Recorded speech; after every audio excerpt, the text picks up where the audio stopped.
Hey everybody, this is Brad from Johnson Small Engines, better known as the one-hand mechanic. If I can do it, you can too. Today I'm working on a Generac GP7500E, and it does not run. It just came in. I haven't taken a look at it yet. We're gonna do this together and find out what's going on, why it won't start. First thing you wanna do is check compression, and it's very easy to check compression just by pulling up your pull cord, and make sure you pull it to the point where it actually will get hard.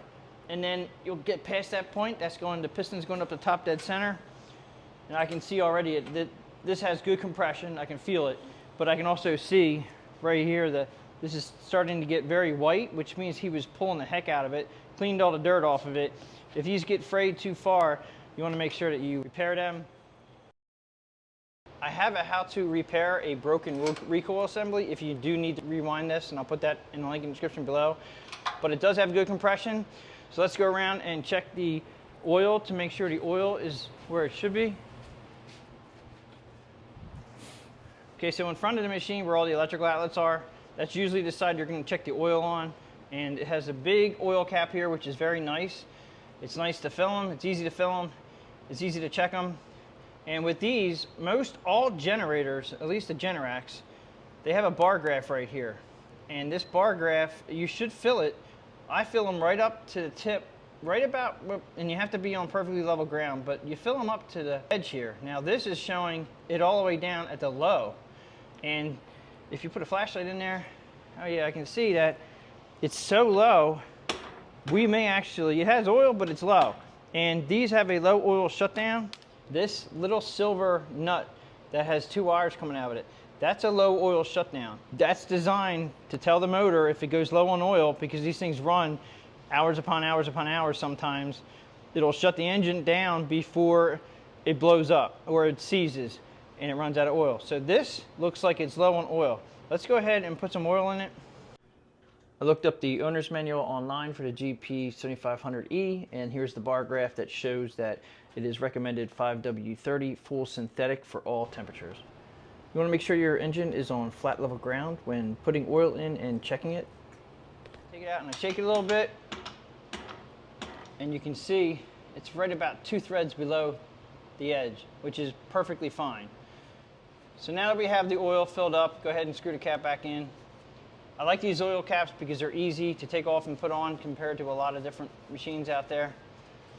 We're going to come over to the battery. Now he already told me that the battery is low. These batteries here are so small, they don't hold up, and they do have a port in this generator right here that you can actually put a charger in it. Highly recommend charging your battery at least once every couple months for at least 3 to 4 hours on a trickle charger or whatever charger comes with the generator to keep your battery charged. Now this has electric start, and it's going to go from off to run to start. And as you can see, the electric start is not working. Now the bad thing about having an electric starter is if you forget to turn off your machine, or if it's not running for you and you forget to turn it off, it's like leaving your keys on in your car. Sometimes if you leave it on run, it'll drain the battery. So always make sure that your switch is in the off position when it's sitting. So now we have to use the pull cord because it's not starting. We're going to go ahead and put it up on run. And just so you know it's on run, he can hit that starter button, it comes back to run. Just means that you put the switch in the on position to start the machine. Another thing you want to check too is, one, make sure you have gas in it, but also these come with almost every generator I've seen. Now this one has a hole in it. This is a strainer. These strainers can be very difficult to come out, but to see what's inside that gas tank, I need to get this out. So I just put my 2 fingers in there, push off to the side, and try to wiggle it out. And sometimes you're gonna, now granted this one's already ruined, so I could probably use a pair of pliers, but if you don't have a pair of pliers and your screen is actually in good condition, you want to try to be able to get this out and just try to wiggle it up. And because there's the opening here and the opening here for the gas cap, put the chain in the opening, which will help you. And then I'm basically just trying to wiggle this up and out, and it should come out. Some are easier to do and some are harder to do. Now, if you look inside there, one, how much gas do we have? It looks like we have about 2.5 inches, but I see a lot of debris down there. Put the flashlight in there. It's not that bad, but there is some debris down there. And the gas is kind of different colored, actually. Yeah, it's got a little yellow to it. It's not horrible. It doesn't smell bad. If you ever open your gas cap up and it smells like turpentine, that's really bad gas. Even though this strainer has a hole in it, we're still going to put it back in as it was, and there is a fuel filter that's in line to the carburetor that will catch all the other debris. There is a fuel on and off, the fuel shutoff valve. I don't care for this right here because to me, it should be straight up and down like that. That would be fuel on, but we'll leave it the way it is. We'll show it. That's fuel on, up and down, and the fuel off will be this way. So we're gonna leave it up and down. Now this also confuses a lot of people. This is the choke, and the choke is closed, and that means it's on. So I would use a silver magic marker and put on over here, and then put off. And then you can put choke up here, so you know that choke on is there and choke off is there. So it is already on choke. The oil sensor, if it is tripped, it should reset itself once it senses oil, so it may take a few pulls. All right, let's try to choke off.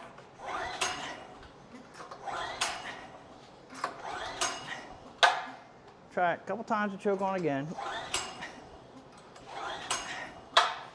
We know we have compression, we know we have oil, we need to check spark. The next step is we'll drain the carburetor bowl, and I'm gonna go ahead and put this up on the bench so you guys can see it's a little bit better. Okay, so I have it up on the bench, and I did notice right here that he lost his knob to this. And unfortunately, when you lose your knob to your air cleaner cover, you have to buy a whole new air cleaner cover, which is not good. I'll do a little research to find out what threads that is. Pretty sure it's going to be metric, and we'll try to get a bolt for that. But what you can do quickly when you're trying to get this thing to run, if you don't have any power, is this is a 10mm wrench that works on this bolt here, and this will drain. This is the carburetor. This is usually where everything has the problem when they don't start. Other than being low on oil, I thought for sure that low on oil was going to fix it, and then we just have to check spark. Drain your carburetor bowl, because if it's been sitting a long time, this is where the gas goes bad first. So when you have a problem with your machine and people drain their gas tanks, they're like, Brad, you know, I drained my gas tank and it still won't run. Well, this is where you have the problems. And there's such a small parts inside this carburetor. When the gas goes bad, it goes bad quickly in small quantities and clogs up all the ports to the jets, and that's why it doesn't run most of the time when they sit. All right, so it's not really flowing that well. I would expect it to flow a little better than that. But the gas smells good, which is a good sign. So, okay, it's a little strange. It's not flowing real fast, but it's coming out and it smells good. We'll leave it go at that. Now to quickly find out if you have spark, and I know this isn't for everybody, but you're gonna spray a little bit of fuel down the throat of the carburetor. So your carburetor throat is in the front here. That's the opening. And what we do when you start them is you put the choke on, take off this air cleaner here. And it looks like you can see a sign right here where fuel looks like it's been dripping down, which is kind of weird. That's like fuel that went real bad too. That's not good. All right, so when we were pulling it, now I do feel a little bit of fuel here. I'm going to say this carburetor is probably bad.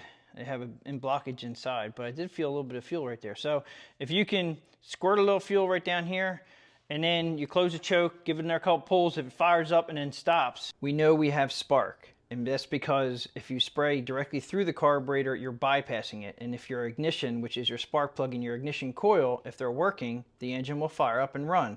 And if it shuts down, then you know that our carburetor is the problem, and we have to go from there. I use a little squirt bottle. Now, in a pinch, you guys can use starting fluid, but I don't like using it because it's so flammable. You have to be careful. Choke is on. The switch, make sure your ignition switch is on. I'm gonna give it a pull.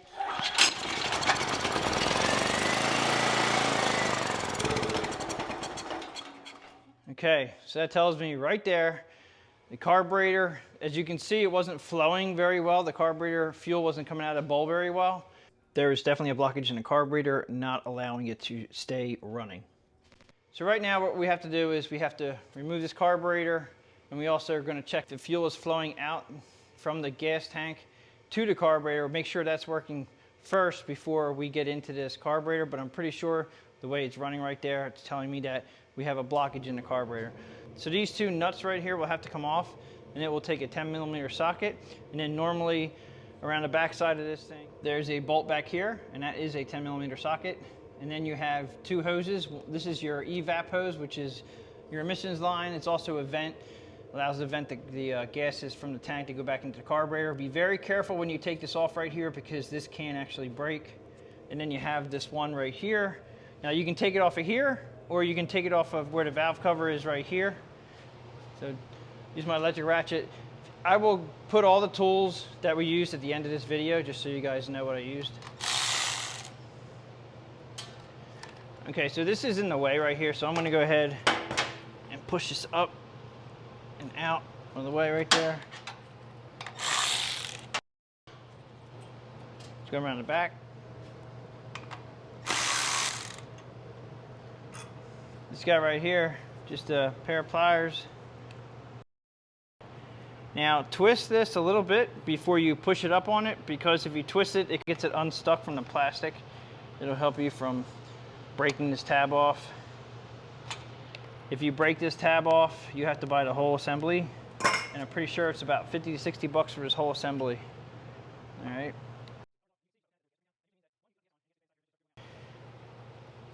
Here is your fuel filter. But what I want to do right now is we want to make sure that it's flowing from here through into the carburetor. So I'm going to turn the fuel off, because it says here off. We're going to go ahead and turn it off like that. I don't like these clamps whatsoever. These clamps are very hard to keep the pliers on.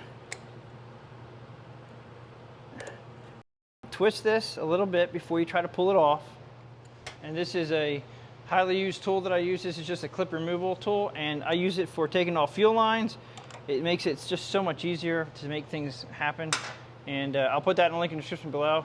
But right now, it should drip a little bit, which is, I expected a little bit more than that, but we're gonna go ahead and turn the fuel on, like so. Now it's flowing. So right there, we have good flow. So obviously, the problem we're having is not from the gas tank to here. We're just not getting the gas go through the carburetor into the engine. Now at this point, we do have to take off a little teeny spring here. You have to be careful you don't bend this, but just take a pair of needle nose pliers. Now this is a generator which is always on full speed, so it's going to be a little bit taut. Just have to remember to take this off gently. I use a small pair of needle nose pliers. That seems to work very well. Then if these don't just pop off, get yourself like a hammer or something, or I'm pulling it while I'm tapping on it with my left arm there, so I can pull it out once. And we have to take this big rod out here. Once this comes out to a point, it'll allow this to come out the top of the carburetor. And granted, like I said, these are on full throttle all the time. So I have to hold it on the idle position, and this should pop up and out, and then it should slide right off. Now, I always forget to take the fuel out of the carburetor. We're gonna go ahead and drain it right now before I take it to the bench.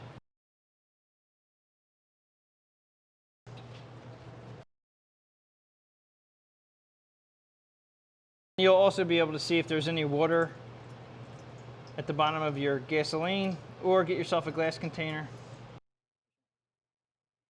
Okay, we are now drained. You can already see that this is a aftermarket carburetor. It says SP.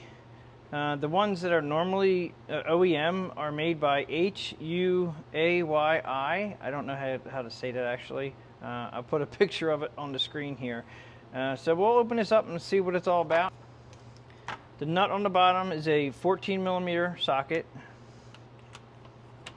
Lefty loosey, righty tighty, remember that.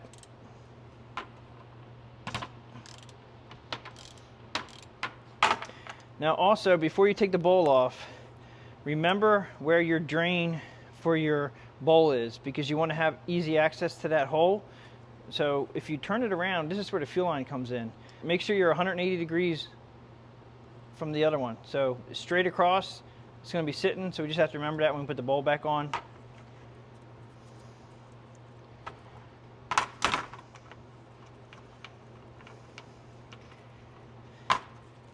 These bottom bolts, oh, it's green. That is not good. These bottom bolts normally have holes in them. This one does. You can just barely see them. But that's pretty ugly right there. Whew, that's going to be bad when we take this off. So just tap it. And yeah, so, oof, that's not good. You get a whiff of that? Okay, so this is one of the worst case scenarios. He left a little bit of gas in it, and this is what happens to gas when it sits, it goes bad. All right, that's pretty bad. And that's what happened to the gasoline in here. At this point, because it's a customer's machine, I would not even attempt. Okay, so it was at this point that I realized that this carburetor was not going to be able to be rebuilt, and I was hoping to get this rebuilt for everybody out there who had a generator that was actually not running, that they had to get running. I'm going to put a link in the description below for a video that you can rebuild your carburetor if it's not this bad, and you should be okay. Now I'm going to go ahead and go right to a carburetor that I had in stock that I actually did rebuild. I'm going to show you how to install it on this machine so we can get it up and running. I have one on the shelf that I rebuilt. It's made by HUAYI. I rebuilt it, put a little note on it, said this is what it's for, and we're going to go with it. This is a Generac. The part number for this one, now this is for the 7500. It may also work for the 6500 and 5500 watt generator, but the part number is 0G844202156, and that would be, this is the one that goes from the carburetor to the air cleaner box, and then this one here goes from the carburetor to the manifold on the engine. If the gasket on the engine is in good condition, you can get away with using that one if you don't have gaskets. As long as your gaskets are in pretty good condition and they're not ripped, you can use them. Like this one here is in pretty good shape. If we could rebuild the carburetor, we could have used it. But I'm going to go ahead with two new ones. We'll see how the engine one looks. Let's go over to these. So this is the gasket that was from the engine, the same as the ones that came off. No matter what, just check them. Put that on like so. We are going to change out the fuel filter. If your fuel lines are dry rotted, make sure that you change them out. Most of these fuel lines on these Generac generators are also 3/16, not 1/4 inch.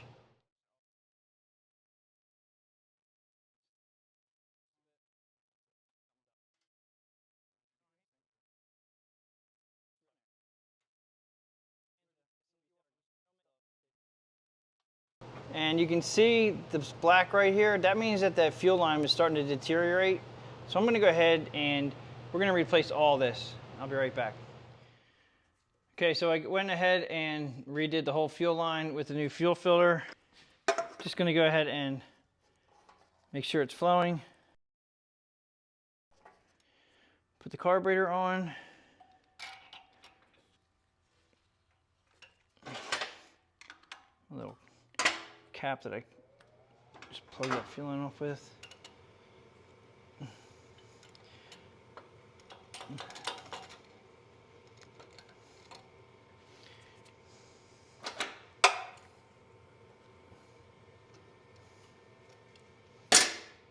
Okay, so we have to get the governor arm.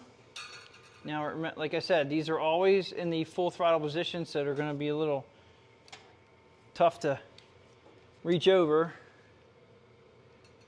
Just going to bring it over, clip it in like that. You see how that worked? Out, and there's a notch. Put it in, just like that. Now the hard part is getting the little spring in that little teeny hole right there.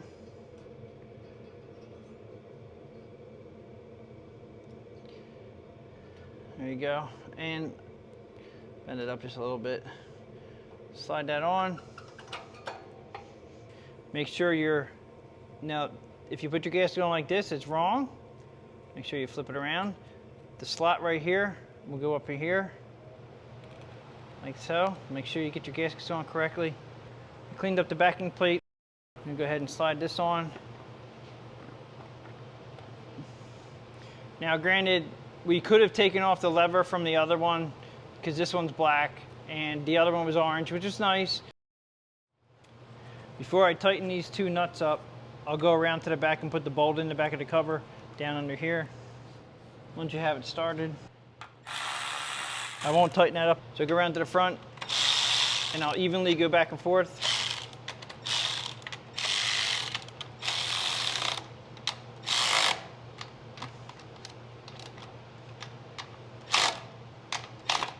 Go back around. Then I tighten this one up. Going to go ahead and put the valve cover vent in.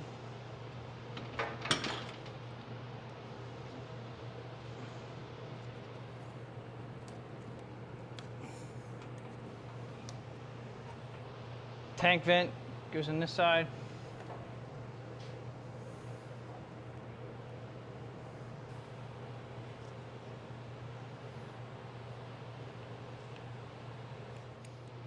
His air cleaner has seen better days.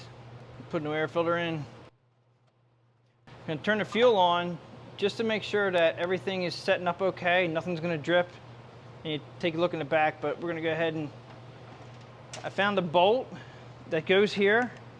It's a 6 by 30, and I think the pitch is a 1.0. It's metric. Screws in.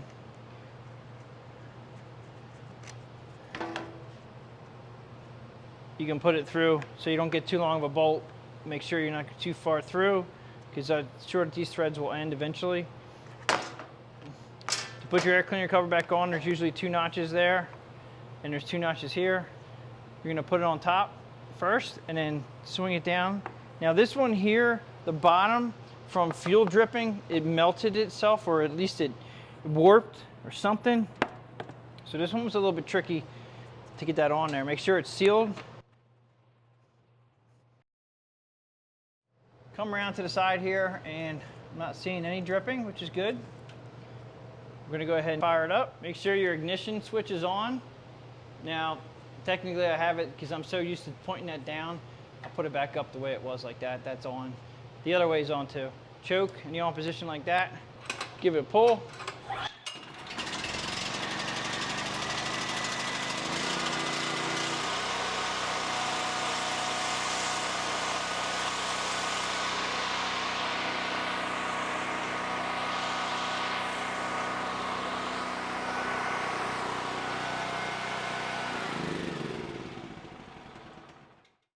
Okay, so at this point, I'm going to take it outside, I'm going to run it, we're going to change the oil, put a new spark plug in it, clean the gas tank out, new battery. I'm going to go ahead and show you the tools that we needed for today. Okay, so just want to show you, this is the carburetor, and this is after it sat for a while. You can see what happened after it dried up. This is so bad. This is the main jet that normally we can clean, but like I said, I'll put a link in the description below for cleaning the carburetor, so you guys can hopefully get through if it's not as bad as this one is. 14mm socket, a 10mm socket is the one mostly used. The 14 was for the bolt on the bottom of this bowl. 10mm wrench, this was just for the carburetor if you were going to use it, didn't need it. 3/8 ratchet for the socket. A pair of pliers, pair of needle nose pliers, screwdriver, my clip tool, put it in the link in the description below. This is just a little squirt bottle I use for fuel. Whatever you guys need to do to get fuel in that throat of the carburetor to help you out as far as diagnosing if it starts or not. This is a funnel for pouring the oil in if you need it. The intake gaskets for the carburetor, and here are the part numbers right there. We did replace the fuel line. This is a 3/16 fuel line, and I did put in some new clamps. That's pretty much it for the tools. So that pretty much wraps it up for how to diagnose and repair the Generac GP7500E generator. If you guys like this video, please give it a thumbs up. Please subscribe. Share my channel with your friends, and I'll catch you guys in the next one.